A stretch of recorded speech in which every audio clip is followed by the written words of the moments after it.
to the Untitled Anarchist Seagull channel. I'm your host, an Untitled Anarchist Seagull. Got a good show for you today. I think I've got some PragerU shit that just is dying to be roasted, and perhaps we could continue looking at having a normal one about the Caleb Maupin bullshit. But first we're gonna play a little bit of Geoguessr, as always.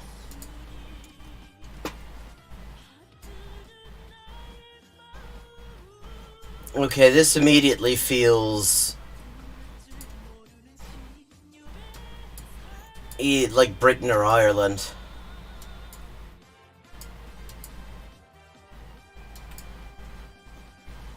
Hard to tell what side of the street they're driving on so far, because nobody seems to be driving.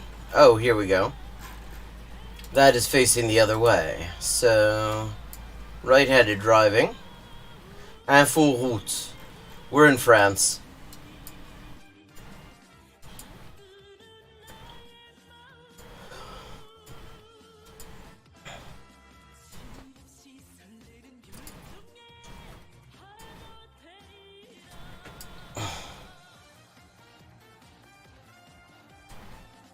Okay, yeah. Someplace very pretty and woodsy in France. Moins d'air coupé, nature protégée. Less grass mown, nature protected.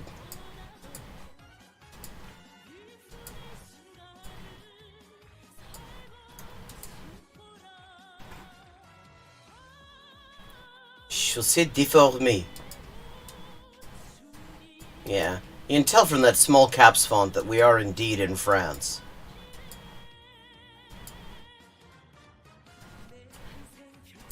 Okay, we've got a direction sign. Falaise, A88, Neuville-Ulm. D244. Okay, of course French route numbers are a huge pain in the ass, but an A road we might have some chances with.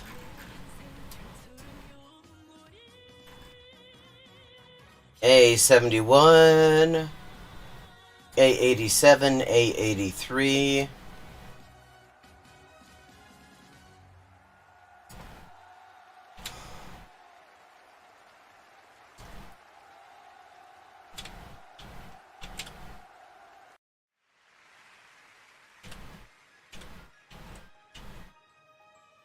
Okay, A88 we're after. Here's A89, 89. 84, A88.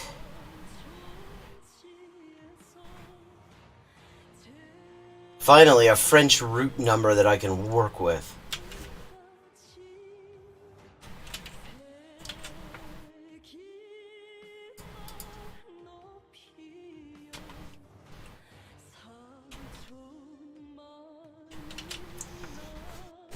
Moultrie. Wait, the A80. Okay, no, it doesn't.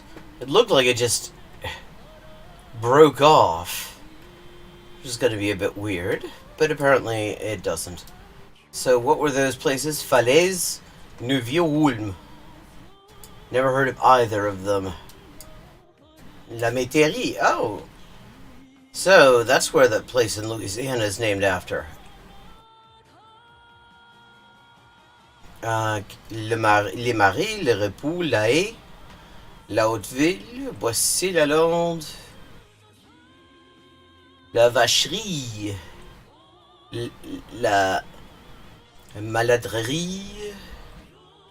Mais c'est où la falaise? À Fontenay-sur-Orne, Sarceau, come on, Fontaine, les Marteaux, Sur-Orme, Como, Rony, Calvados. Okay. Keep hearing good things about Calvados.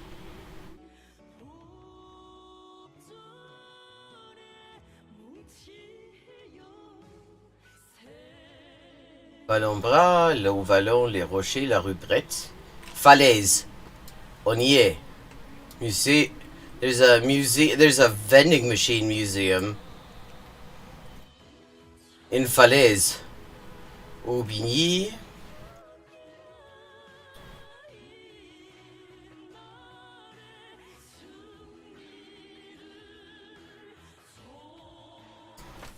Okay, hang on. So 6 kilometers away from Falaise is where we are. And what is Falaise near exactly?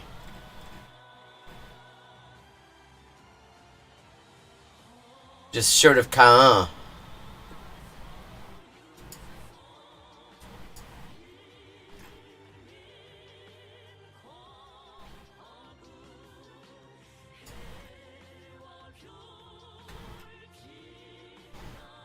So we're somewhere around here. 6.3 kilometers. That, for a French countryside, is not a bad result. It is hard to nail down the French countryside because these route numbers, apart from the A roads, are fucking meaningless as far as I can tell. Okay. I immediately think Russia, but hang on. I no longer think Russia. That's Arabic, I think.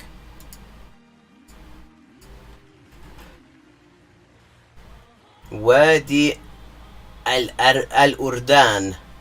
We're in Jordan. Wadi al-Urdan.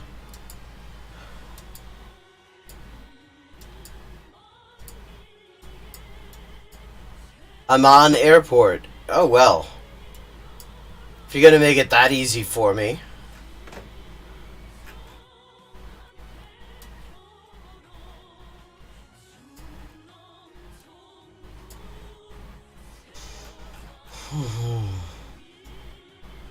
The Citadel, the Royal Tank Museum.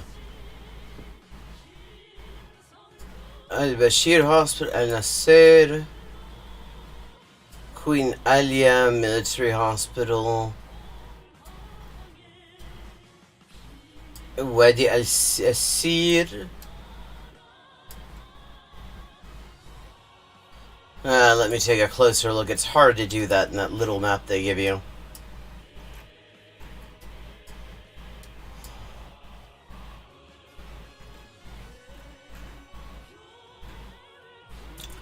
Taj Lifestyle Center, Petra, Amman Waves, and Aqua Park Resort.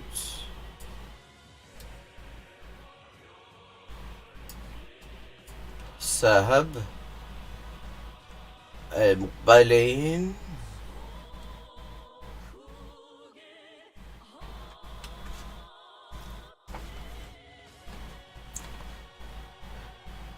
How are you doing in there, chat? Wherever you're joining us from. And, yes. I always like to make sure mic is in fact on, because a couple of times I have forgotten to turn it on. And then I've gone a half an hour, and then I've wondered why people show up, and then they disappear, and it's like, well, probably because there's no fucking sound. A shopping mall.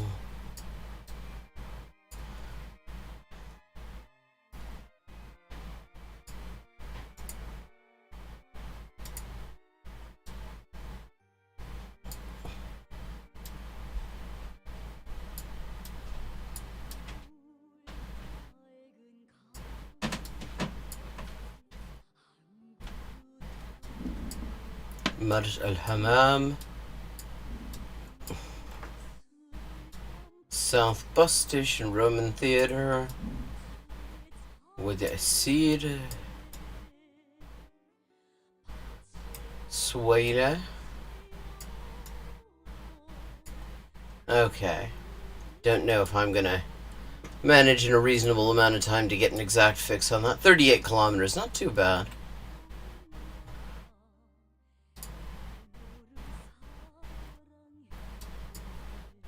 Lisboa, Alenquer, N1. Okay.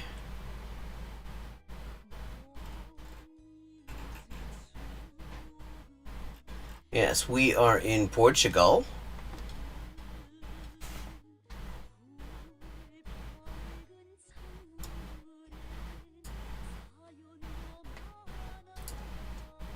Let's start out by just finding this N1.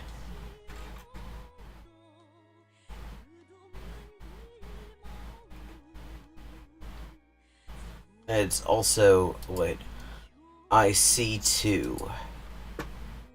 IP E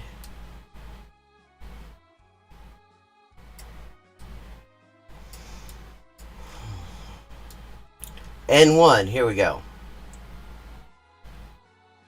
Now let's figure out where exactly we are. I mean, it doesn't say how far it is to Lisboa, so it could be anywhere.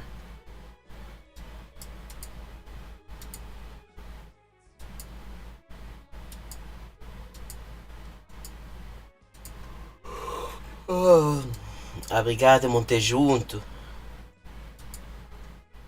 Monte Junto. Pombal, Meirinhas, Colmeia, Santa Eufêmia. Oh, that's the A1. Pousos.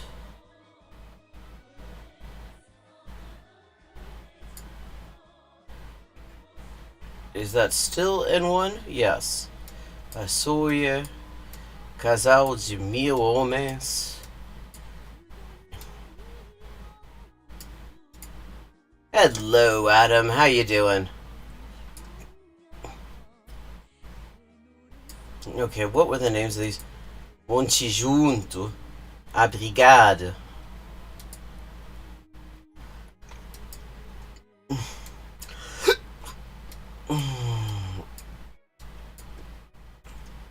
Cabeceirão da Feira. Moitalina. Cruz da Légua. Ceboieira, Covão. Casais de Baixo.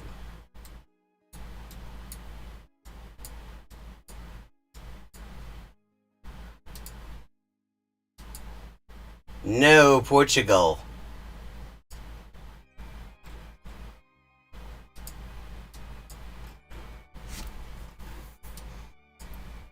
Someplace on the N1 called Obrigado, which I've never heard of. And my overall impression.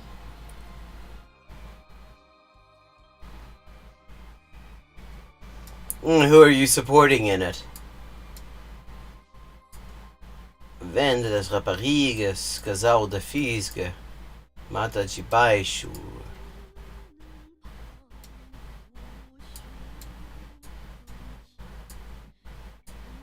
Casais dos Varões. Alcoendre.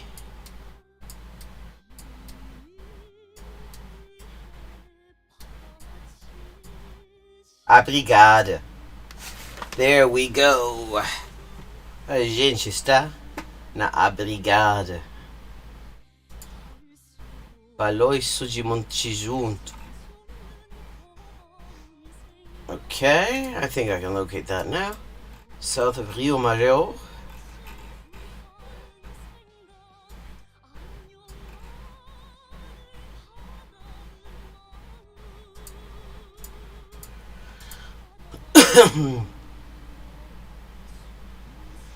I miss Lima. 49.91, not bad. God, it's not even. Usually it's just after midnight when we're finishing this. But I'm on 4 or 5 and it is not even 20 till. Although this one looks like it might take some time. We're in the woods someplace.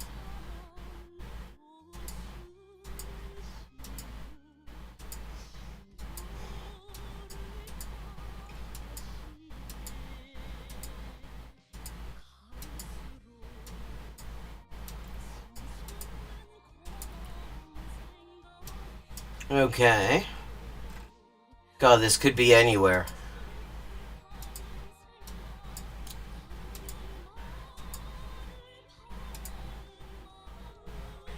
It's interesting. This stream, I always get more people on YouTube, and the other one, you're welcome to join sometime if you have or fancy something in the afternoon and want to hear about language shit. It's basically a Twitch stream. I mean, I had to, when I got affiliate there, I actually had to switch over because they don't let you simul stream between you with on other platforms if you want to do affiliate on Twitch. 20 kilometers, okay, not in the US and not in Canada anyway. But even before that, YouTube just was not where I was getting the viewers anyway. But here it's all about the YouTube.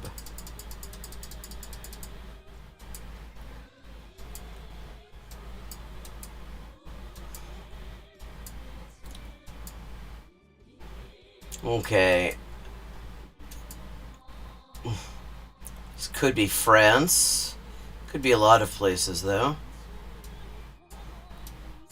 I see they still haven't fixed the API glitch.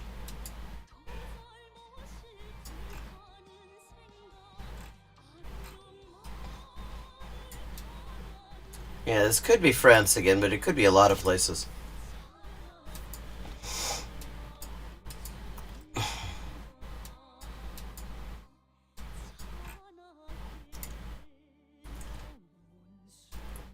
Yeah, I'm always glad to have you in chat.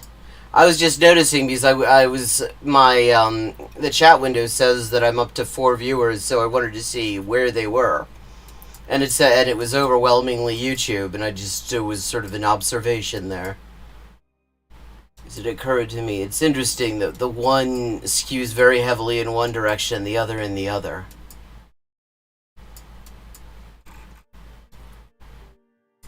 I mean, this could be Germany, this could be France.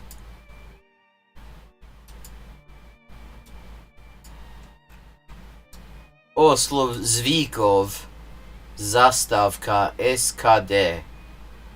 Or it could be Slovakia, actually.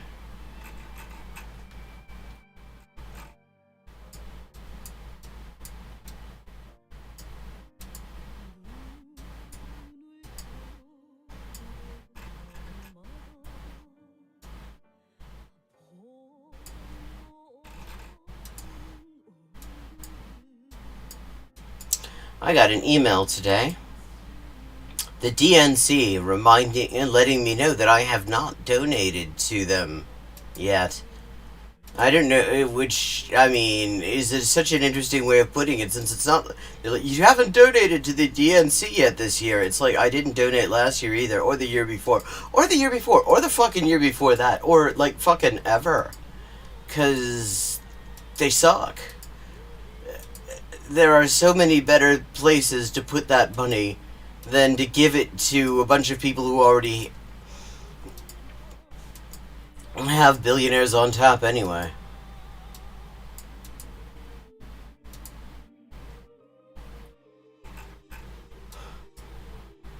Okay. Although, wait a sec. That is a Czech. So it could be... This could be Czech. Hard to say.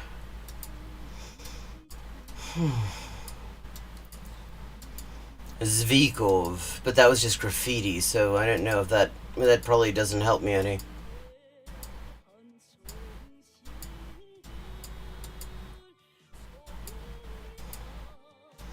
It is definitely one of the two.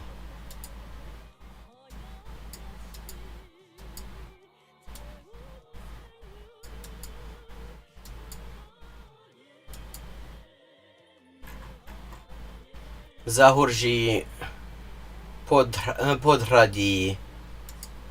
I've been getting blitzed with texts and emails from Dems the last 6 weeks, says Adam, and now it's going to continue for another month because of the Georgia runoff. Yeah. And you know, they're just crowing because now it'll be much easier for them to come up with excuses for not doing anything anyone actually needs. I mean, that's like the one handy thing about having them controlling Congress is that it is much harder for them to pretend to want to do anything worthwhile.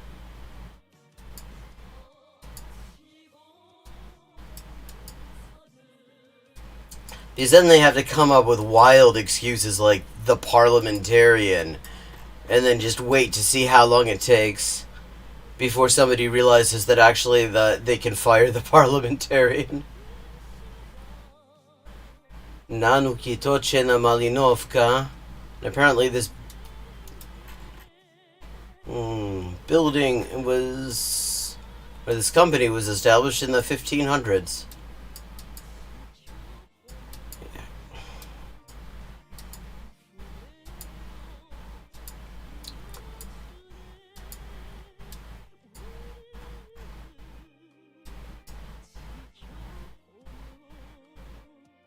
Wspominki zanechali nam brzikla dali svetu popudinam.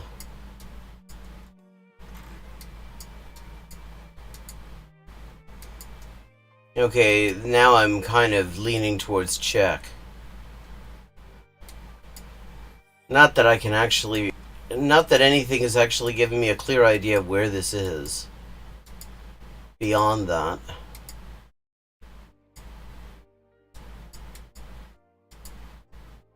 Yeah, well, I mean, it's not so much that they're decent as an opposition party, I'd say. It's that they have to at least pretend to stand for things that their voters need. That's when they stand for like halfway decent things, when there's no way for them to do it. Then the minute they've got a way to do it, suddenly they don't want it. Like they did right after Obama got elected with codifying Roe and the Employee Free Choice Act and all that.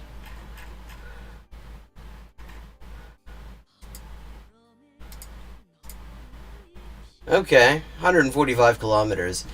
Not too bad. Next round, 5 of 5. Okay, this is...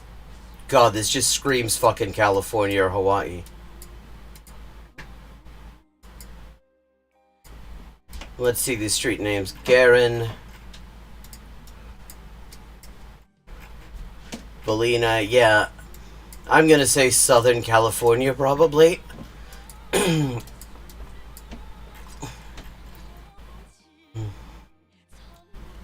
WM, Waste Management.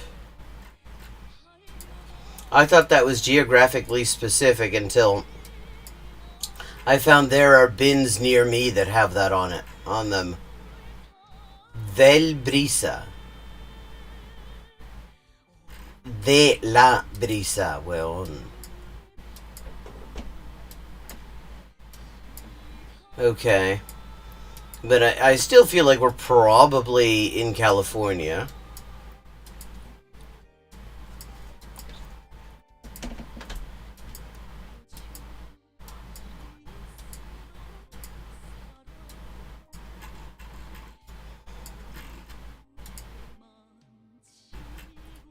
Okay, there's a diamond next to Hancock.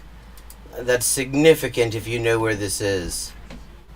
Las Brisas North.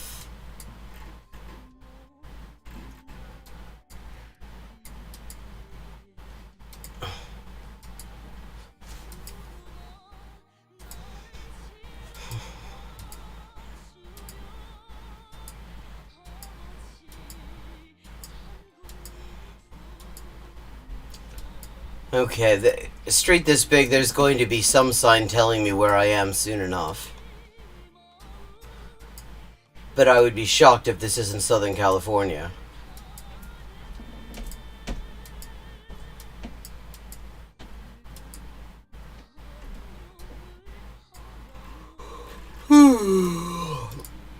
Yeah.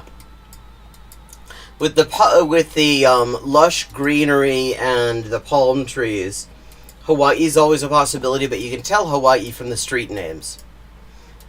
In fact, it's like the one territory in U.S. jurisdiction where you can actually look at the street names and know where you are, because Hawaii has Hawaiian street names mostly. Everybody else has the same bullshit street names. Los Alamos. Yeah. Hancock, Los Alamos.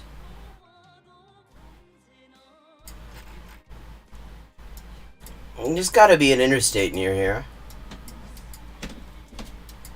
This is the sort of feeder road that exists for interstates.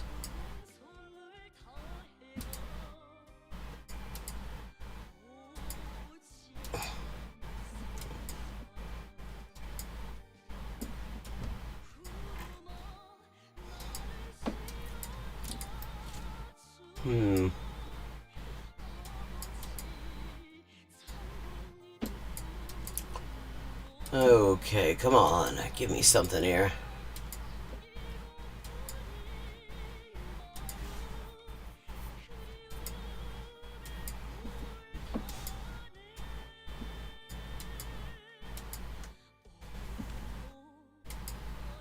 Oh, hold on. What's that say? 951 area code.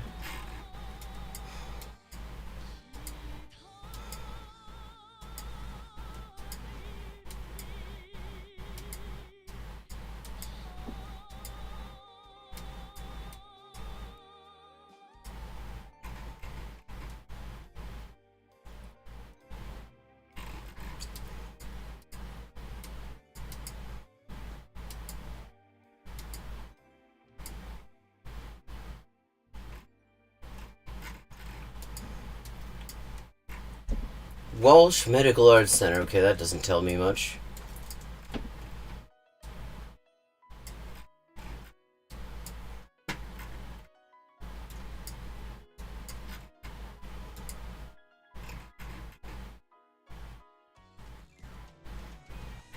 Oh, there's a bus of some kind there.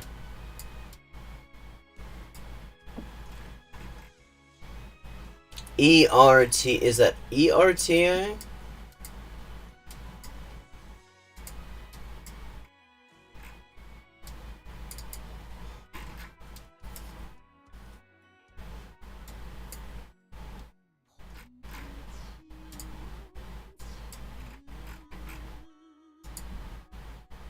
Riverside and San Bernardino. That sounds about right. Murrieta Point.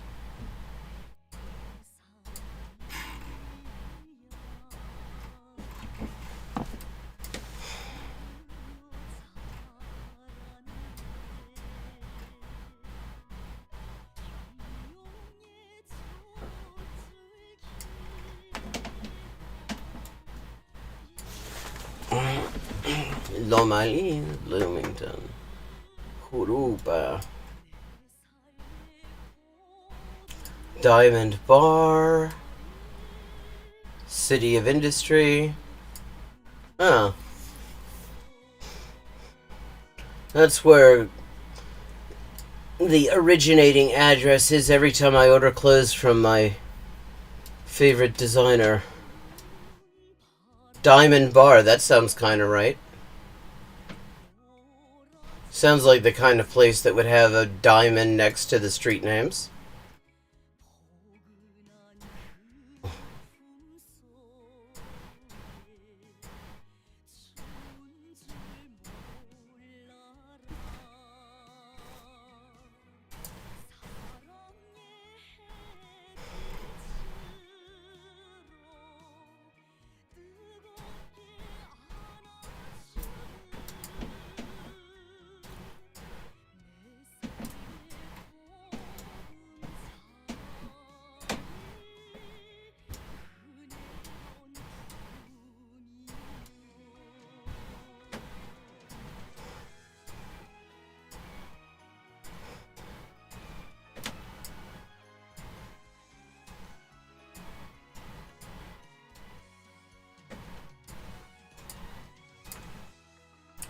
"75 kilometers. It was in Murrieta, which apparently is not actually named after Joaquin Murrieta.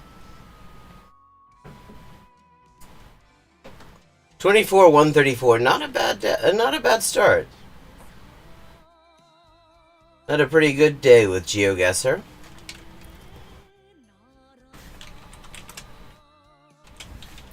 Okay, and it is time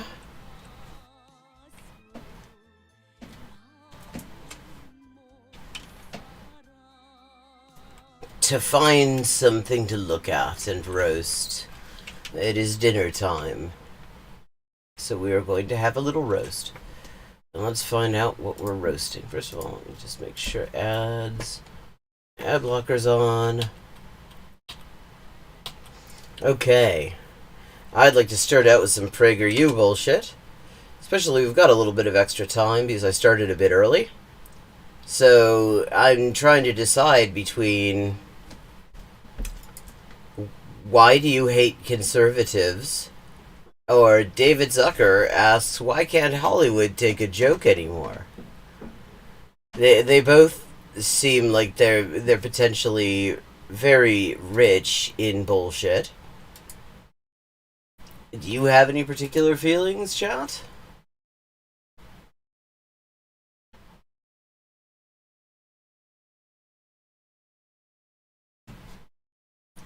Trying to decide. It's a tough one because I feel like why do you hate conservatives will be pretty wild, but then why can't Hollywood? Who the hell is David Zucker anyway? You know, why can't Hollywood take a joke anymore? There's gonna be some material in there. Okay, let's do it. Why can't Hollywood take a joke anymore? We get the question. Okay, let me just fix the crop.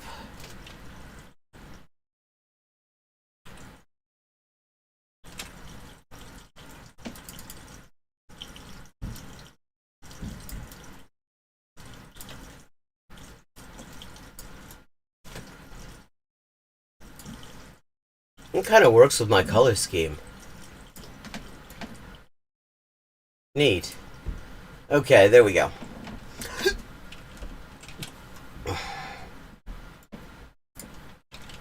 Why can't Hollywood take a joke anymore? Hollywood, it turns out, cannot take a joke anymore. And we're going to find out why. David Zucker's going to get right to the bottom of this shit. And we get the question, could you do Airplane today? The first thing I could think of was sure, just without the jokes. No. There are plenty of jokes in Airplane that would have worked perfectly. I get it. When he means jokes, he means the racist ones. My name is David Zucker, and this is my story. I'm a writer, a director, a producer, filmmaker, a father, and a pedestrian. A pedestrian, okay. Well, we all are occasionally, surely. I was born in Milwaukee, Wisconsin. Oh, fuck off. I don't need to be born in the same place as some PragerU chud.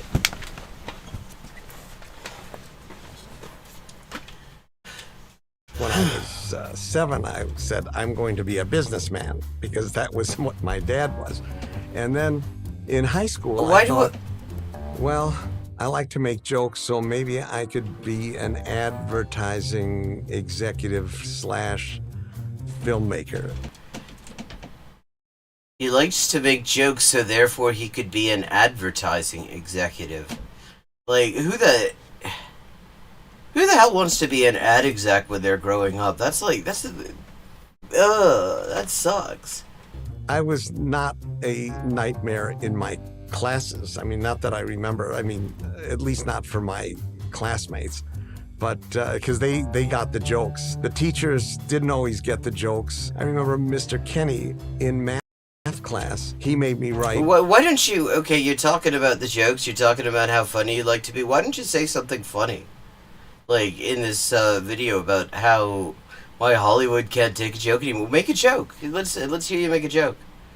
Like one of the jokes that Hollywood can't take anymore. Let's hear it. 500 sentences. I will not talk out of turn in Mr. Kenny's class. And then the next morning he said, well, as you remember, I made David Zucker write 500 sentences. And here on about the 4th page, kind of disguised in the middle of all these sentences, is, I bet Mr. Kenny doesn't read these. Okay, that is kind of funny. And so, and the class laughs, and he says, "Well, I bet I do, Dave. 500 more sentences." So I was willing to risk anything to get a laugh. And Okay. this So why aren't you telling? Really, I mean, I guess that's not a joke. That was a funny anecdote just now. So why don't you hit us with one of your zingers right now? was my training in high school. By the early 70s, film production had pretty much dried up in southeastern Wisconsin, so we decided to move to Hollywood. LA was pretty different then. LAX had only one level. It Oh, I thought he was about to say that L.A. was pretty different than southeastern Wisconsin. I was gonna say, yeah, kind of. was almost like a little sleepy town compared to what it is now. We started Kentucky Fried Theater, and we ran a show called My Nose. Why? Because so our weekly listing in the LA Times calendar section would read, "My nose runs continuously." We did spoofs on TV commercials, and the best. Like, okay, so far, the sort of jokes that he's told us about that he's done, I see absolutely no reason. Like, my nose runs continuously. That's the sort of shit that becomes a meme now. So he isn't doing very well explaining why Hollywood can't take a joke anymore. Because, I mean, that would still be a thing. Best commercials were the late night commercials. So we would leave our videotape recorder on all night, and then in the morning we'd clear it off and see what we got. But one morning we were more interested in the movie that was playing than in the commercials. So Wow, really? You were more interested in the movie than the commercials. Yeah, this guy is... It's like... He's really not demonstrating to us the level of comedy genius that can no longer find work in Hollywood. and that movie was called 0 Hour. And it was a very serious black and white movie where an airplane goes up and there's food poisoning and a passenger has to fly it on the plane. So we thought this was a great movie to spoof, so that's when we started writing Airplane. Okay. Now I'm kind of curious about 0 Hour. I've never heard of it. We went around, took Airplane to all the studios. It was turned down by every studio. So wait a second. So what you're saying is you couldn't make that movie in Hollywood then. Already you had trouble making it in Hollywood then. This isn't a great example of how you would have trouble making that movie in Hollywood now. In fact, probably, given that Hollywood loves a remake, I mean, they will remake movies from like a year and a half ago, and sequels, and anything that is just, established characters and shit that they can just kind of, with nothing new in it. Hollywood loves that shit. They do Airplane. They do another Airplane. Certainly, they do. You could call it Airplanes, like Aliens. So I mean, yes, so there's some racist shit in there. I seem to remember. It's been a long time since I watched it, but you could do that, especially now that it's been done once. Except the last one we went to was Paramount, and the president, whose name was Michael Eisner, liked the script, and so we were in the movie business then. Yeah, I mean, and see, I now I get it, because he's saying that because you never heard of Michael Eisner anymore. The guy's nowhere. He's just disappeared from the scene. So obviously you couldn't make a movie like Airplane now because, I mean, there's no people like Michael Eisner anymore in Hollywood. Yeah, exactly. And I mean, just about any time you hear a story of a movie. I didn't know the story about Mel Brooks having to trick the studio into making Blazing Saddles, but it doesn't exactly surprise me. I mean, every single story I hear about how a good, an iconic movie gets made, pretty much always starts with, nobody wanted to hear the script, everybody was rejecting the treatment, nobody would give me a meeting. I mean, that is just sort of standard, so I'm not really seeing how he would have trouble making this today. Theater served as a laboratory for our humor. We got instant reactions, and we could be as offensive as we liked. And we went where the laughs were. And Well, okay, so offensive to whom, though? I mean, you can't just say offensive. God, this is just so fucking cowardly, really, because it's like he very clearly wants to be specific, but he very clearly knows that if he is specific, then he won't be able to. It won't just be offensive. Yeah, it's almost like Hollywood. I mean, what he's describing is like comedy writers using stand-up as their incubator. That's kind of a thing that happens. Now, what is true is that with like the concentration of ownership and the way that the amount of inflation there is on real estate at this point, over the past few decades, if you wanted to have some sort of small independent like comedy troupe that sets up some alternative comedy space or something like that as an incubator for alternative comedy writing or something like that, if you want to do that and be independent about it, you would have a hell of a time. Probably a harder time than you had then, just because the space was cheaper. But I mean, other than that, I mean, what he's describing is just everything I've ever heard about trying to get a movie made in Hollywood.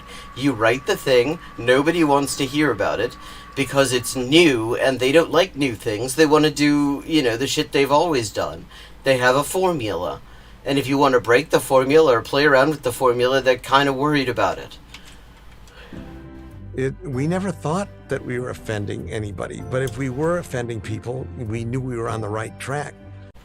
Wait, okay. That is a weird sentence now. So they could be as offensive as they wanted to be. They never knew they were offending people, but if they were offending people, they knew we were on the right track. Which people? Which people, David? Come on, David. Tell us which people you were offending. Give me an example of how you were offending the people that you didn't know you were offending, but because they were offended, you found out you were on the right track. And, as time went on, it got to be the 90s and the 2000s. Then, it did change. I mean, we never worried about any of this stuff with the... Any of what stuff, David? Also, now that I'm thinking of it, I mean, the one thing I'm thinking about when he's talking about Airplane is the bit that involves the old white lady saying, "Oh, I can handle this, I can speak jive." And it seems to me, you could do a bit very much like that if you just changed the focus. If the joke was actually, like, how fucked up this whole, this old white, like this sort of Karen walking in and acting like she's a fucking interpreter for the black guy. If she was the butt of the joke, rather than African American vernacular English being the butt of the joke, I think that joke would work today. Because it's a matter of who you're focusing on.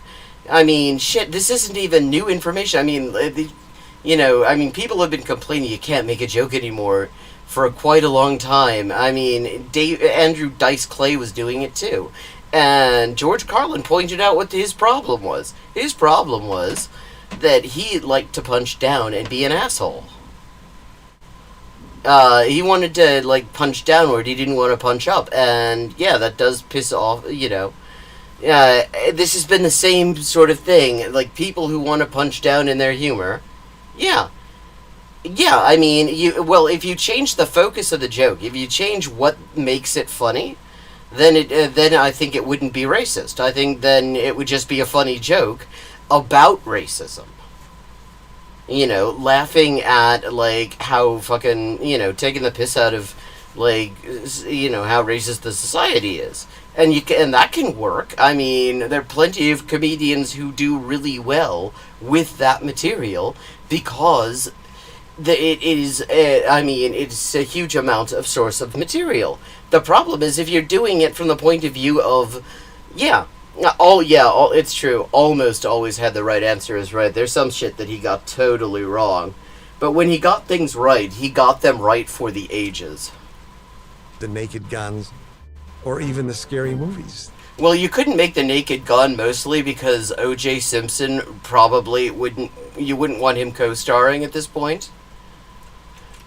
But, I mean, most of the Naked Gun, I mean, I've watched that movie a million times, unlike Aeroplane, so I can speak much more informedly about Naked Gun, and most of those jokes would work.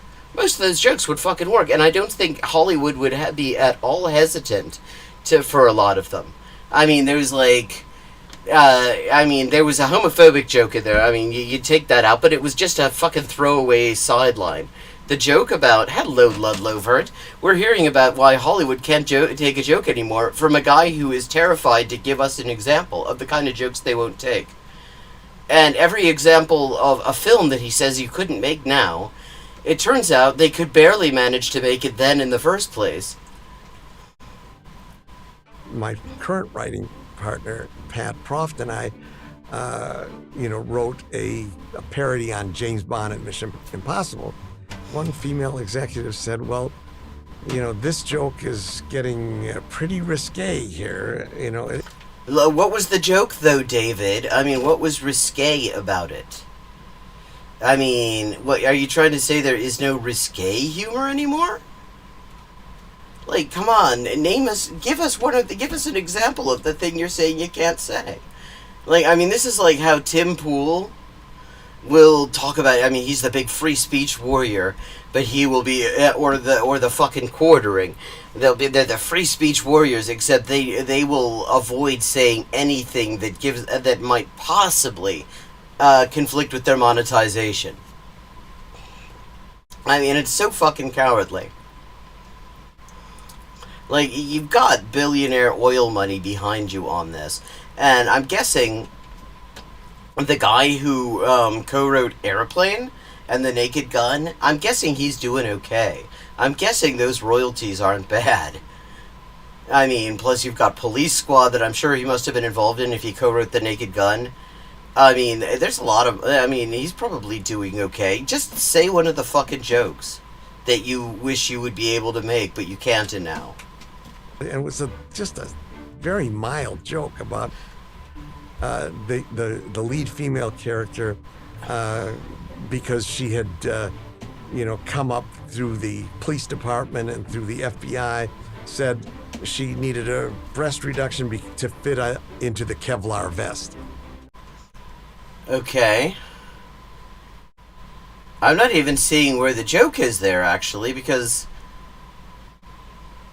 Like, I mean, what is the joke that the Kevlar vests are sized for men? I mean, that's probably true, is the thing.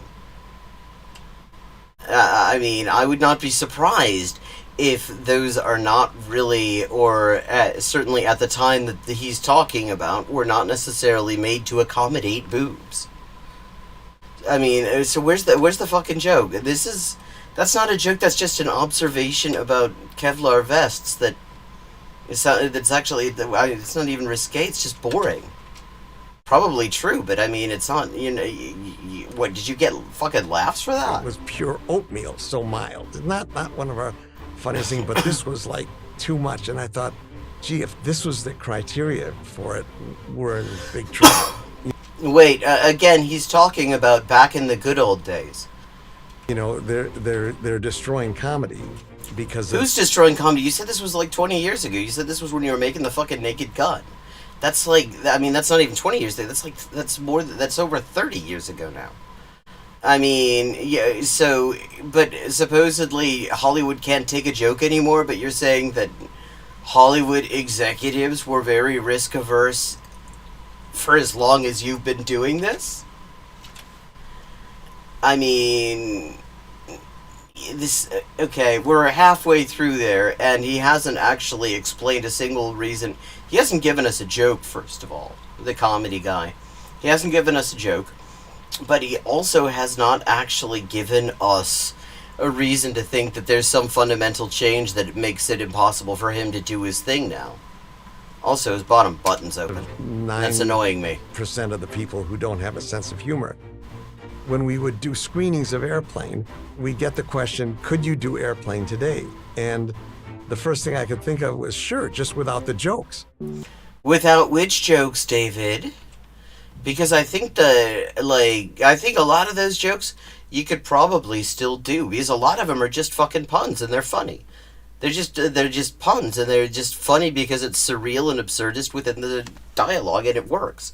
That's all it is. So, which of the jokes? Give us an example of one of these jokes you can't do. I mean, Mr. Free Speech. I never even thought about any other way of looking at politics out of Milwaukee. Other way than what? Inside a really blue state, as long as I knew it was the air we breathed was liberal. I actually met Dennis in It's Milwaukee. The air you breathe is brewery exhaust. around 1984. I met him as a friend, and I didn't really see him I missed who he met. in around 1984. The air we breathed was liberal. I actually met Dennis in around... Oh, Dennis Prager. He met fucking Dennis Prager. Jesus. Don't tell me fucking Dennis Prager's from Milwaukee. I don't want some to be part of some sort of Milwaukee nexus where it's like me, Dennis Prager, fucking a couple of shit baseball teams, and this fool. 1984. I met him as a friend, and I didn't really see him as a conservative and me as a liberal. And in fact, Mask of the Red Death actually pointed out to me a while back some of Dennis Prager's writings from the 1990s, and he didn't sound like he did it then.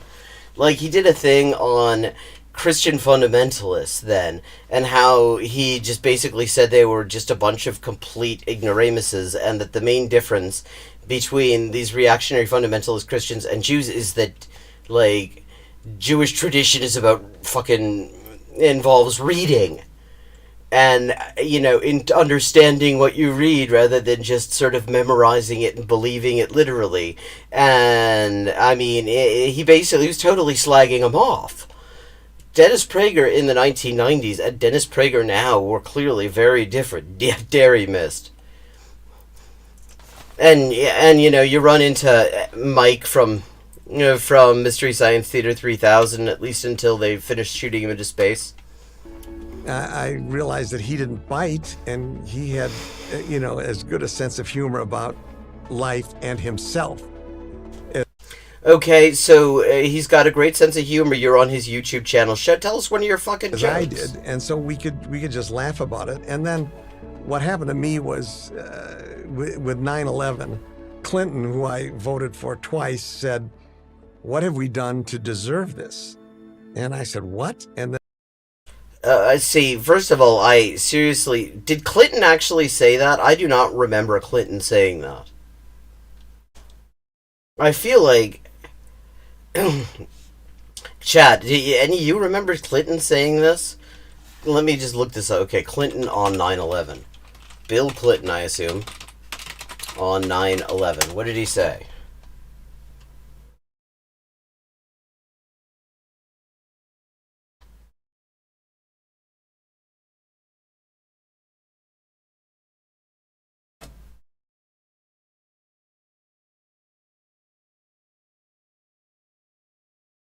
I'm not hearing anything. I'm not hearing anything, seeing anything about him saying, "What did we do to deserve this?" I feel like given that there was that whole right-wing campaign of slagging off anyone who suggested that maybe this would be a moment to look at why people in a region that has been completely fucked over by the U.S. Might have come together and decided to do something like that. Were, all the blame America firsters, and you had, like, Daniel Pipes and that fucking Horowitz prick, all smearing and trying to get him kicked out of universities and all this sort of shit. And I think if Clinton had said anything like what he just said, that it would have been memorable, because the right-wingers would have just fucking... blasted it all over the place. But the Republicans were saying this is evil, and Republicans actually use the E word. Well, yes, because they're on first name terms with it, being evil themselves. And Democrats don't. And so I'm saying, why am I still voting for these people if they don't really share my values? With the value being using the word evil? Most of my friends are liberals, and so I I don't want to see anyone cut off. I don't want to lose my friends from Milwaukee or my relatives. And so we joke about it, but I won't change how I am. This guy is just so fucking. I mean, he keeps on talking about how, like, hardcore offensive his humor is and stuff like that. But anytime he actually has to explicitly take a position on something or give an example of his jokes or something, he just avoids it. Like, what exactly? Because the thing is, the Democrats and the Republicans did not have any fundamental disagreement on the whole 9/11 thing. They were fucking falling over each other to condemn it. They were falling over each other to sign the fucking Patriot Act. They did all of that shit. They basically, I mean, you had, like, I forget which top Democrat at the time said there is no opposition party in the United States. What was not mentioned is that wasn't a new thing. That's just kind of how it is in this country. But they were being open about it being a one party state for a few minutes. Like, this idea that there was some fundamental break between the Democrats and the Republicans over 9/11 is just weird. Like, that's the thing that makes you vote Republican because you wanted to support George W. Bush? Really? I'm not in their faces about it. Well, yeah, I mean, even on fucking right-wing media, you can't bring yourself to openly say what you believe.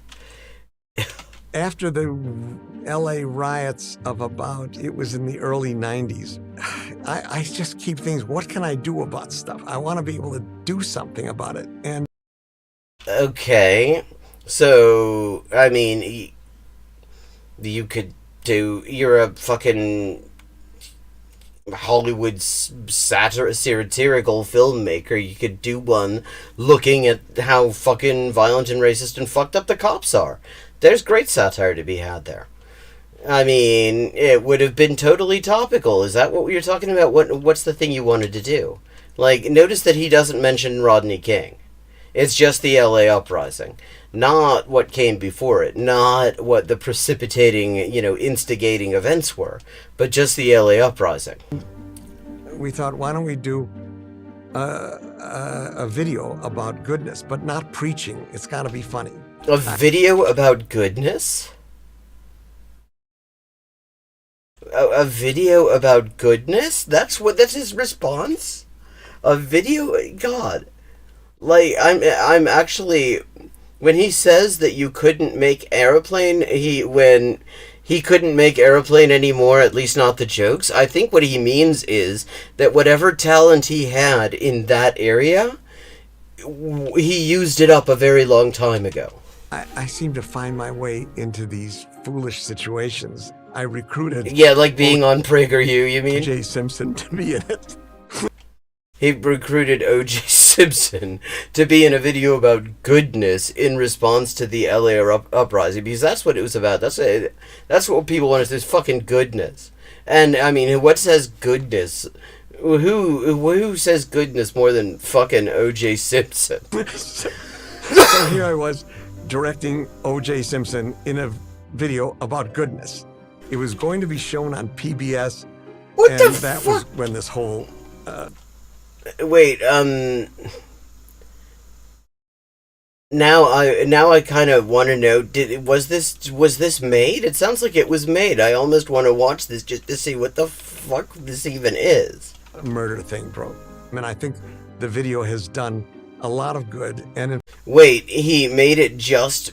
Okay, this is a weird timeline here. Because the Rodney King and the LA uprising, that was 92. And O.J. Simpson, the O.J. Simpson murder trial and all of that was 95. I remember it really well because it was all over the fucking TV. It was all anyone could fucking talk about. And because I went to Japan, and one of the things that I remember being really happy about in Japan was no O.J. news. Yeah, so apparently... So this is 3 years after The LA uprising, he decided to write a response by doing a video about goodness, starring a guy who apparently, during the making of the thing, judging from the way he's describing this timeline, during the making of the movie about goodness, went and murdered a couple of people. In fact, I'm thinking that we should probably do another one, but really the same thing, but updated.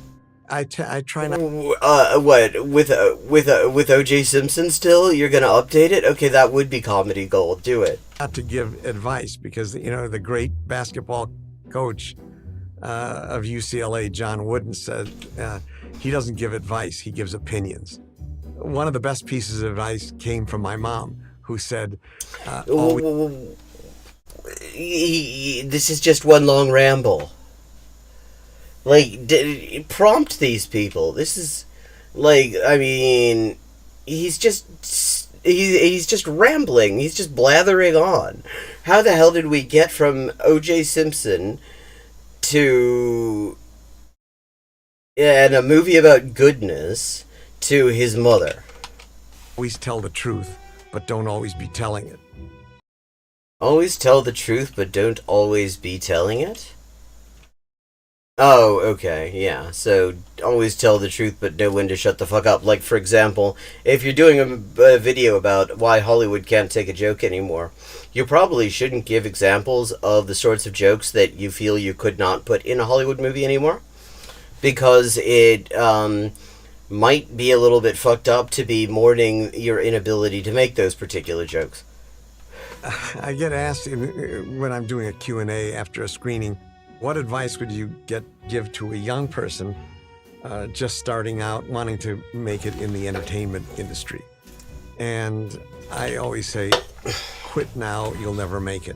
And so it gets a big laugh, and I realize what a jerk thing to say. And so I say, but if you can ignore that advice, you'll be halfway there.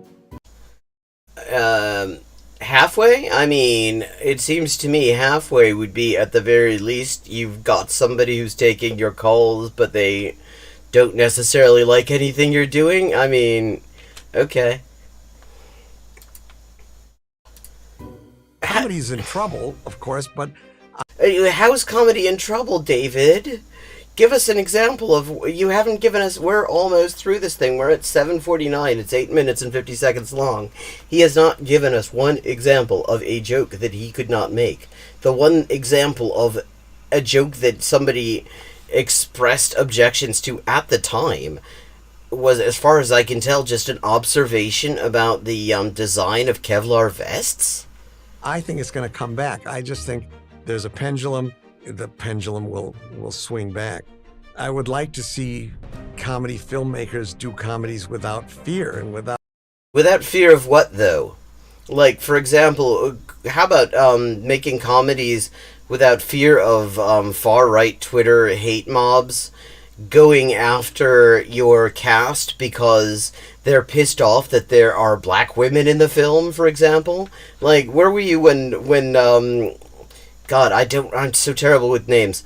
But she actually left social media because of all the fucked up dogpile shit she was getting after she starred in Ghostbusters.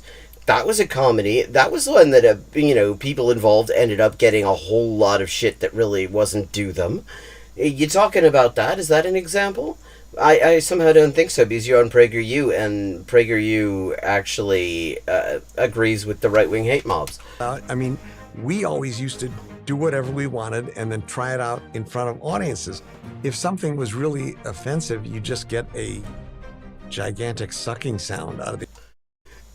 But just a few minutes ago, he was saying that when something was offensive, they knew they were on the right track. The audience, and that's not good. We don't want to make a point. We don't want to try to educate. We just want to make people laugh.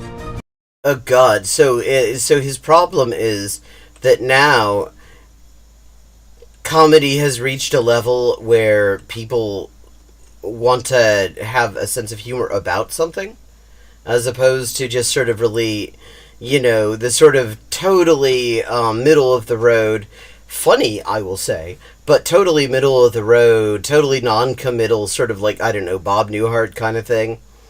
So that's his problem now? I thought it was he couldn't make racist jokes anymore, although he's been impossible to nail down this entire fucking time. Thanks for watching. To keep PragerU videos free... Jesus. Wow, how the fucking mighty have fallen. Okay.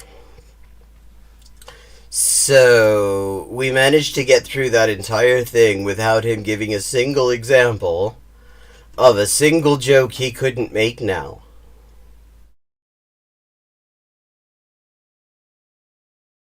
And, okay, it is just about 12:30. We got some time. Let's see what else we got in here. So, we've got Caleb Muppet, who wants to talk about what happened. I will say, having watched a little bit of that already, it's pretty fucked up. There's also, Infrared looks at American Johnson and Luna and declares them horrific cringe, which is remarkable because, I mean, it's Has. He has no purchase in the cringe cinematic universe. Or we've got Infrared, we've got Kaz talking about what is communism. Or why I am a libertarian Stalinist. So we got a few options. Any strong feelings there, chat?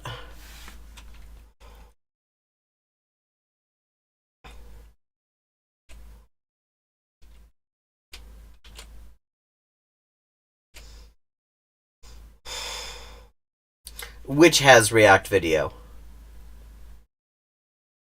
The one to EJ and Luna?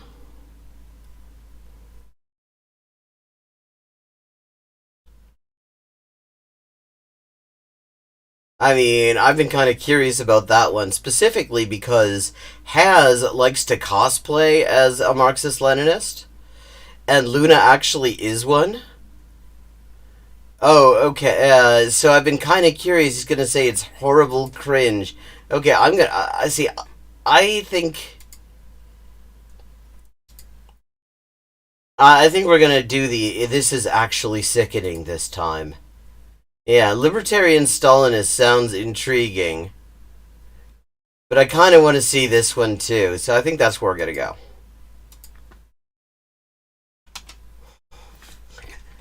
His opening sequence is the best production values in the entire fucking thing.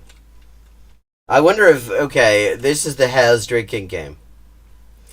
If he introduces the video by saying that he didn't take a shower or put deodorant on, or, like, throw a shirt on over his vest, you drink. Because he seems to start every video that way. Okay. Infrared. Infra meaning under, and red, communist. So he is something beneath communists.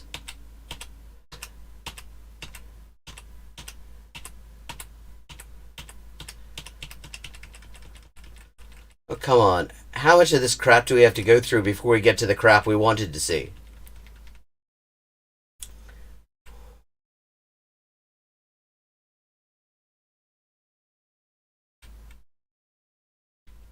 Okay, yes. Here we go. Checks out so far.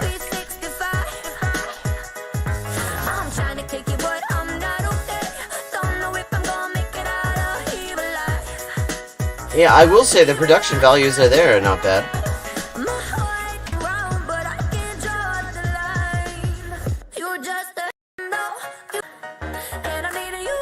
What the fuck is he doing? Stop! They fucking ruined the song. See? Oh, okay. They ruined it. That's exactly the moment they ruined it. And we're cutting that part out. No, you didn't. That's where they fucking ruined it. Now, I got 1 hour You of left sleep, it and I in. feel pretty fucking energetic. I went to the doctor's today, and I had a horrific experience. Hopefully, I will be good for another month or two, and then I got to get surgery. But wow, I wish I could tell you what I had to go through at the doctor's today. Oh, I'm But it's so glad he I didn't. told Jackson it was fucking scary, all right? Let's just say Let's just say I didn't get any pain. Imagine you go to the doc. I'm grateful for it though. But imagine if you go to the doctors, you get no warning, and you get no pain anything. Nothing gets numbed, no pain med, and they have a giant fucking fucking knife, and they just go to town on you. Okay? Well, that's what I went through today. Okay? But I'm grateful for it because I actually feel a lot better. But yeah, but you know what? I kind of like those crazy doctors that just don't give a fuck and they're just like, I just solve the problem.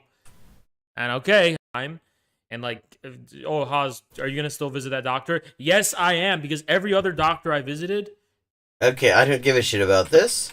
you. But whatever. It is what it is. But I feel better now. Well, okay, Yeah, go on. yeah. Gonna have to get a surgery soon, probably in like a month. Maybe I don't know actually if I have to do that. But I'm gonna be good for like a month. It's not gonna be a problem. I think, right?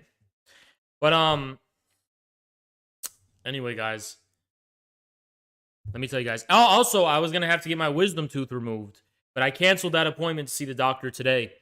I guess I'm not getting the wisdom tooth removed. You know, I'm really suspicious of that wisdom tooth thing as well. It's like my wisdom teeth are not like doing anything bad to my teeth. It's just partially covered by gums. I think I'm gonna skip ahead a Shit little gets bit. This stuck is under quite there. long. It took me like a fucking decade to get to. Yeah, I know. That's how all your streams are. It always takes you a fucking decade to get to whatever shit made somebody click on it in the first place. So that's why it's about simplification. The new idea to synthesize things is a form of simplification. And whatever, Occam's razor, something that's true is simple, right? There's a reason. That's for that. not Occam's razor. Sorry. The simpler conclusion is always the more correct one. No, that's also not Occam's razor. Try again. But the simplicity has to account for reality. You can't just. And if you get all your wisdom teeth out, I would say, having had the experience and having actually had a reasonably good experience there, ask your oral surgeon about a midazolam fentanyl drip. Ask, I'm not a doctor, I'm not giving medical advice, but ask them if it's something they might be willing to set up. Because that's what they put me on. And wow. I mean, I was just out within seconds. I woke up in recovery, no pain, no nothing. No nausea. I mean, it was about as good an experience as having power tools buzzing about in your mouth for several hours can possibly be. Just be like, oh, Haas, how do you fucking explain complex things like biological systems? Badly. He explains them badly. What if you just had a simple conclusion like that said, God did it? Well, because you would have to satisfy the datum with which you are trying to give some kind of explanation. Satisfy the datum? You'd have to actually account for the complexity. That's what Occam's razor is actually about. No, it isn't. So, yeah. Occam's razor is all other things being equal.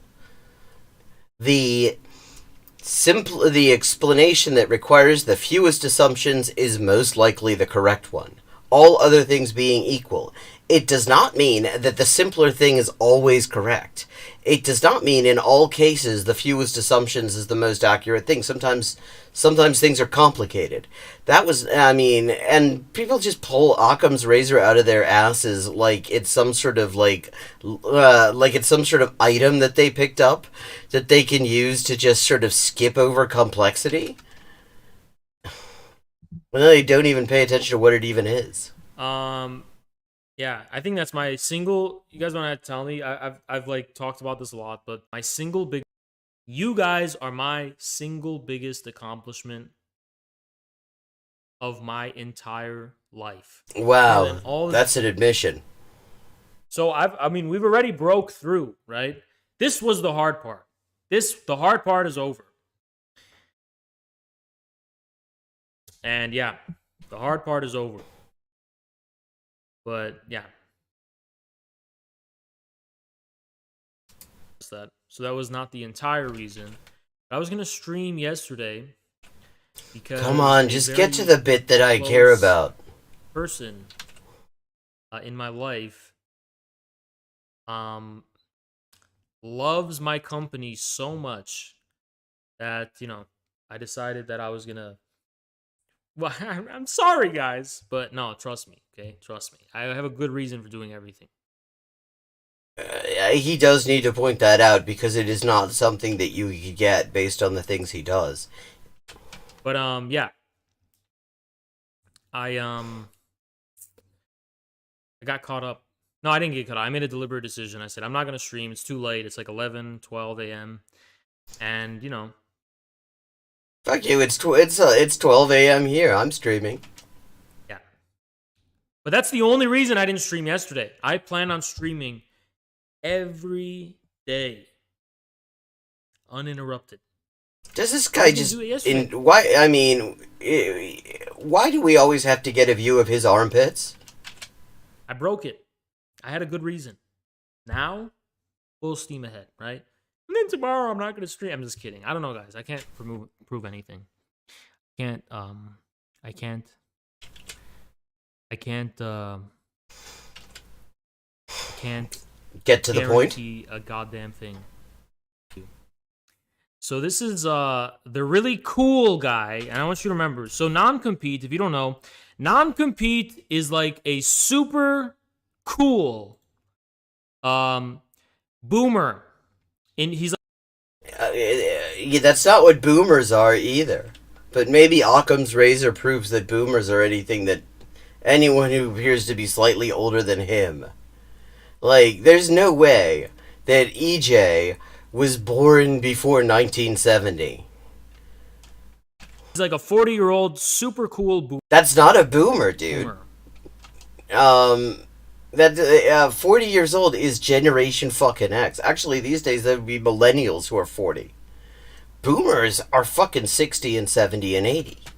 And he's like, we're cringe and he's cool. That's basically. Yeah, I mean that's actually not bad. That's a fair summary. In fact, that's charitable to you.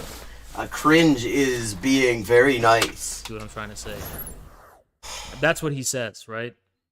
So I'm gonna show you just how cool this guy is. He's like all the other. He's like all the other fucking.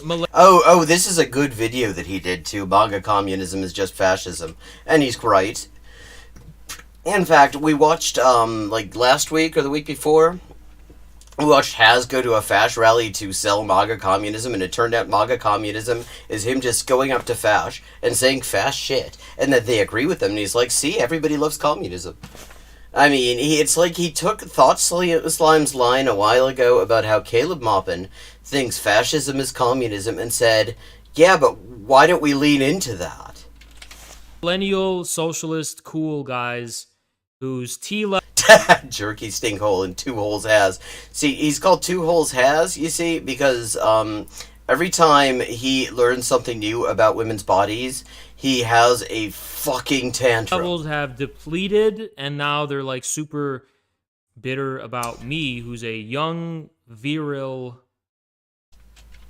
man. They hate me and Jackson because of they hate our youth. Yeah, it couldn't possibly be to do with the fact that your politics are suck shit. Did who get sucked? What, Luna and EJ? They're like in their mid to late 30s. They're just fucking. They're just low T levels. They have man titties. Yeah, you see, I mean, you could never guess that this guy came from the incel community. Estrogenic and shit. Well, let me show you. Oh well, estrogen. That's just horrible. I mean, yeah, that you wouldn't want. Guess what? Fucking Has you got estrogen in you too.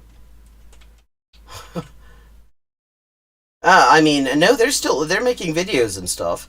I mean, I haven't seen anything from them lately, but I mean, not since MAGA, the one they did on MAGA fake communism. But I mean, they're still around. So yeah. Along with unhinged misogynist LaRoucheite Nazbol Two Holes Has. Wait, I have a question. Yeah, that's a fair description. Every single bit of that is true. Question. Yeah. How many holes does a woman have from the waist down? 2. Okay, so Yeah. Yeah, they definitely still stream on YT on YouTube. what are those holes used for? Poop and pee? What is Okay, what is he? How is he gonna deal with this? the sex one, dude? The pee one. Okay. Oh my god! And while we're on the You're not gonna say anything about that, House? You're not gonna say anything about the fact that you have a 4th grader's understanding of anatomy? cringe-inducing subject of has, I think So I just wanted to play that clip because he's talking about the cringe-inducing subject of has. And you just gave a pretty good, you're in control of what you show your audience. You did not have to show them the bit where you didn't know what a vagina is. You did not have to show them that, Has. You could have skipped over that. You could have, moved right past that before you even put it on OBS so people wouldn't even be reminded of it, and instead you fucking showed them. So I'm a cringe-inducing subject. Yes. Because of that clip I had with Kiana. No, not just because of that, but yes, that is an example. By the way, I took a picture with Kiana at TwitchCon. Well, she took one of me, right? Yeah, I want to know what her caption of it was. And with me, I don't ask people for pictures. It's cringe. Because we were all in a group and we were hanging out, right? But speaking of cringe, yesterday, Haz's reaction to the whole Maupin fuckery was that, he has no problem with the violation of people's consent. He has no problem with the cult manipulations. He has no problem with, forcing people into sex work and stuff.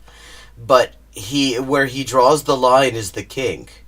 And he went on a huge fucking rant, just screaming and yelling about how you can't be a communist and into kink. And he finished it up by saying, with no sense of irony, that he isn't judgmental or anything.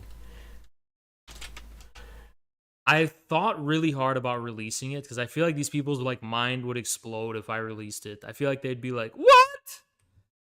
What? The fact that you took a picture with somebody that you actually did a video collab with? I guess that would be the what, in the sense that should have been a really embarrassing moment to you, and the idea that you would be bragging about what was a moment where you look like a complete drongo. That is kind of shocking. I'm shocked that you would actually keep that bit in there because you just don't look very good in it. But then you don't seem to have you don't really seem to have any idea what how you come off to people for the most part. So maybe that's it. Right?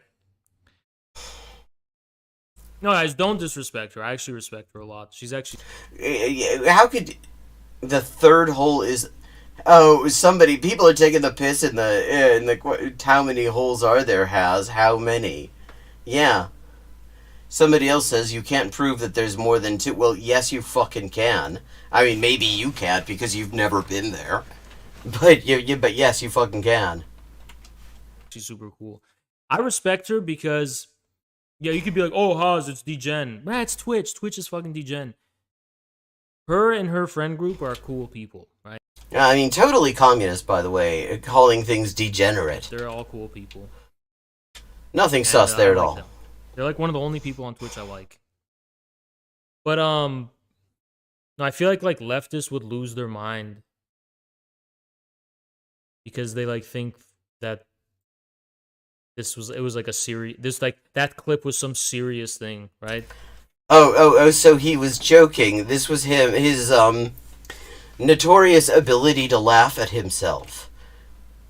That's what was going on there. He was just so able to laugh at himself that he decided to sound like he has a fucking 4th grader's understanding of anatomy. But I decided I don't want to release it because I don't want to throw negative attention her way, right? Thank you, Harold. Appreciate you. Win? Hayes or Huz? Yeah. Thank you so much, Harold. Appreciate you.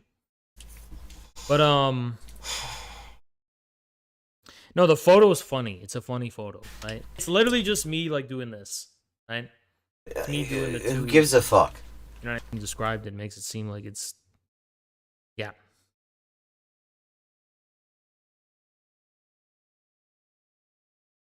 No, I was holding up two fingers in the photo, and I had the most smug face in the world. Where I was like, Because it's a reference to the fact that he doesn't know about vaginas. He decided to make a reference in a later video to the bit where he admitted in public that he doesn't know what a vagina is. And and this is the guy who's going to tell us about how other people are cringe.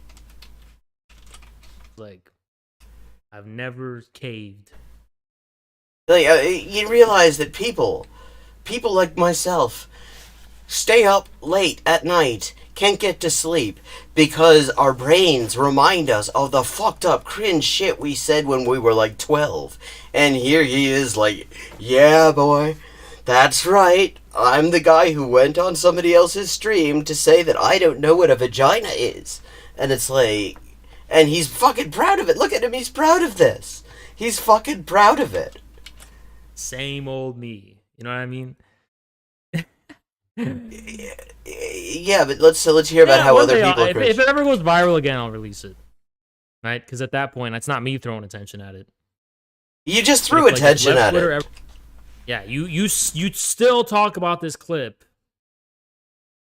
But like, I was hanging out with that crew. I'm such a cool guy. I'm a cool guy. I'm not a loser like that. Well, except, see, you clearly... He just has absolutely no insight into himself. I was hanging out with that crew, like, it was just through Zer. He's That's a cool primarily guy. how I know them. He's a cool guy. He's such a cool guy, he gave Vosh $200 to get on his stream, and then managed to be such an absolute prick that even Vosh couldn't decided it wasn't even entertaining anymore. To replay that, right? I just want to replay that because I want to remind you guys what's going on. Where's the sex one, dude? The P one. Okay. He's so proud of himself for saying that While we're on too. the cringe-inducing subject of Has, I think it's hilarious that these guys crow about the evil. So Has is a cringe-inducing subject. We were over this. Yes, you are. I'm a cringe-inducing subject. Yep. Are you sure we should be having a Halloween party in this old abandoned house? I've heard there are ghosts in here. There's no such things as ghosts. I've heard. This is one of the best things that one of my absolute favorite things, actually, about non-compete. I thought these fucking puppet shows were cute as hell. There are socialists in here. Just socialists. Workers of the world unite! Ah! You have nothing to lose but your chains. Let's get out of here!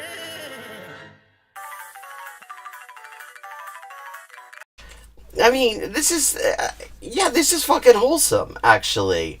This guy does not, I mean, he clearly has he's cultivated an audience. This is how he causes people to self-select out. People who think that it's kind of cringe as I don't know, like, what, late 20s man not to know that there's another hole. A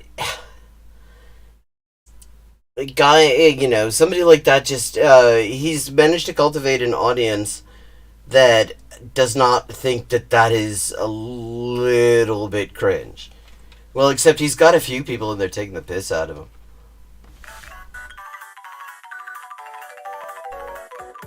Spooky, scary socialists shall seize the sovereign state.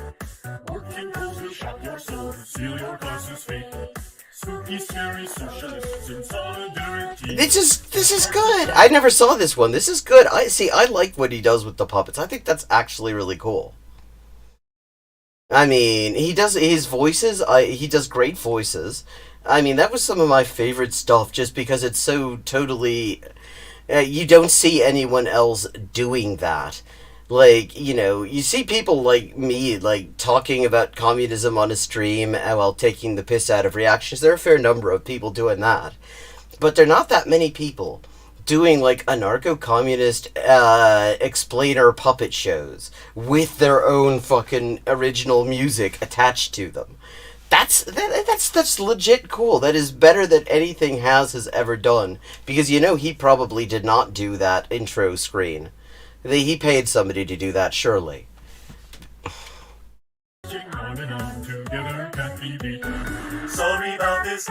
Okay, I love the mask on the anarchist puppet that is an Italian restaurant tablecloth. That would totally be my mask, because anyone who's ever eaten my food knows that's Italian food is my thing. You have had your fun. Now it's time to socialize the means of production. Cause spooky, scary socialists shall workers all unite. We come together, raise our fists and demonstrate our might. See, I mean, this is genuinely endearing. All this Halloween candy. We must erect a central governing body to distribute it as needed to the masses. No way. The people should have free and open access to all candy. Without the vanguard, how will we prevent counter-revolutionaries from seizing back the candy? I'm gonna seize your face. Get over here. Oh my god. I mean, see, this is wholesome. It's Halloween. Hey, Carrot, that's a pretty scary vampire costume. Actually, we carrots aren't frightened of vampires. They only drink human blood. Well, what are you scared of? Vegans. Oh, look at...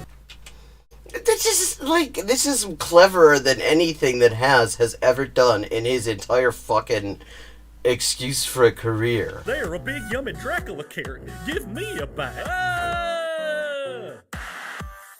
Wow, it's almost like some people will write and put together production values and backgrounds and fucking costumes and write songs and do all sorts of creative shit and throw in some stuff about communism in there to, like, introduce people who may not have actually, you know, who've not heard it before.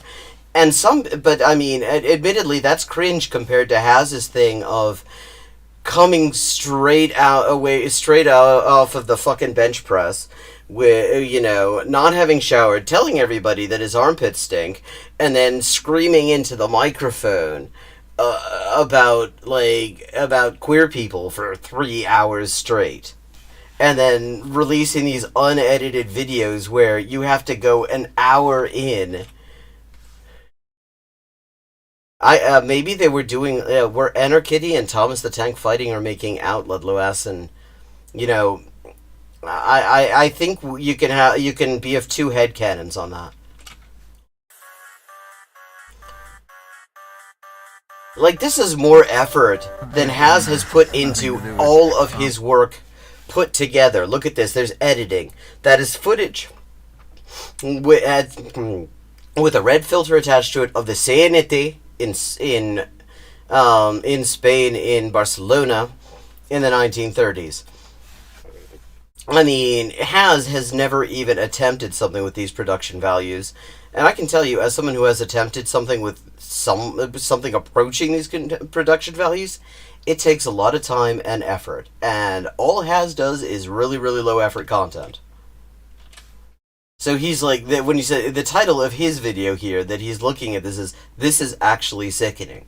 And of course, what's sickening to him is that other people are fucking creative. Throwing mayhem, indoctrination, and propaganda and so on has taken place, so people do regard subordination to external authority as legitimate. Whether they should is another question. Throughout human life, there's a whole variety of systems. There's like more history in this little montage than has read in his entire fucking life. Authority and oppression and domination and so on, which are usually accepted as legitimate by the people subordinated to them. As far as I understand it, anarchists are just people who take this seriously. Those sneaky socialists could be hiding anywhere. If we really want to escape, we might have to go overseas. Did somebody say seas? Silly, centrist liberals support the status quo. But leftists won't be satisfied until it's overthrown. Oh no, not the leftists! Jesus, it is so easy to freak out Haz. All you need is a little bit of actual, like, communist ideology and, like, a diagram of a vagina, and he will lose his shit. Everyone needs the leftists.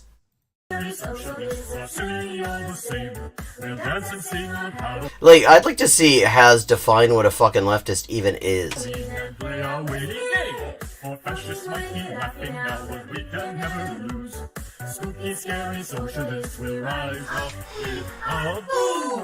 Was that Dylan Burns? Who the fuck was that guy? Happy Halloween! And it's a Halloween. Guess what? See, it's fun, and it's actually, like, ideologically educational, and there's pageantry that you gotta love the production videos. Like, there's a lot I disagree with disagree with Luna about, for example. But I really, she's somebody I can actually appreciate quite a bit on a lot of levels, and part of it is that she does shit like this. I think that is really cool. I think it's brilliant, and I think it has more reach than him just ranting into a microphone about things he doesn't understand than just about anything else.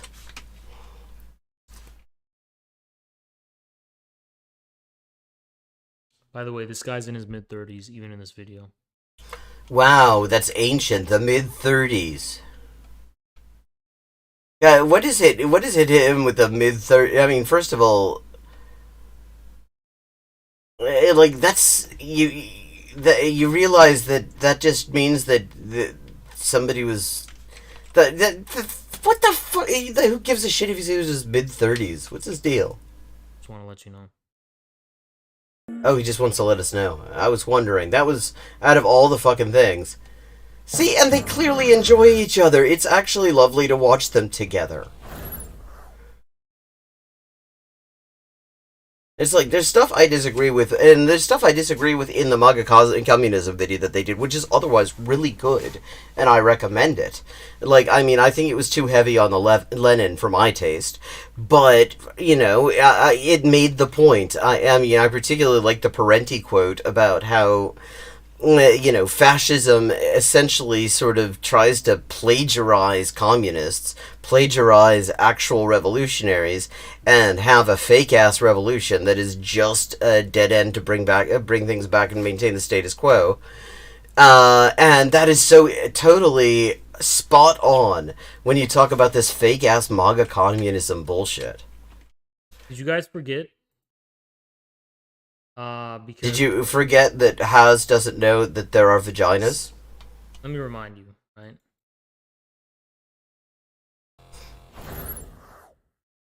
Okay, so what are those holes used for?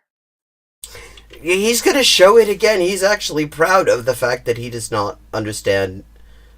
Like, this guy actually, like, I'm gonna call it, this guy gets, like, negative pussy.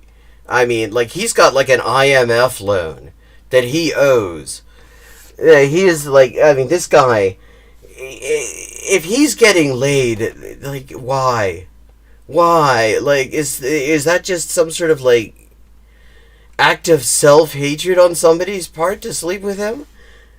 He doesn't even, he thinks that he's sticking his dick where the piss is? Poop and pee? Where's this? Day out, then go day out. Subject of Has, I think. Okay. Oh my She's God. laughing at While you. we're on the cringe-inducing subject of Has, I think. Are you just gonna keep on watching this on an endless loop? Okay. Oh my God. And while we're on the This isn't cringe at all. Has, I think it's hilarious that these guys. While we're on the cringe-inducing subject, You gonna of just Has, keep- I think it's hilarious that these guys crow about the evils Thank of you, the World Bionic. Economic Forum. Has, I think it's hilarious. Jesus, he just keeps on putting it on a loop. This is really annoying. Like, can he make watchable content? Challenge Has. Make something watchable. Make something where you don't ramble on about your fucking, like, doctor's appointment that you don't, and all sorts of just, gross shit for 2 hours, and then scream about nothing for another hour before you get to the point that the entire video is named after. Like, how the fuck does he actually not get killed in the algorithm? Because the algorithm actually does not like long videos. If you, like, do stream videos, I remember hearing this from ThoughtSlime. Like, ThoughtSlime was, like, not doing stream videos on YouTube specifically because the algorithm kills you, because people are always tuning in and out. It's 3-hour video, and people, even if people watch half an hour, that's actually a very small percentage. So how is a guy who is regularly putting up, like, 3-hour videos on here not getting utterly killed by the algorithm? And while we're on the cringe-inducing subject of has, I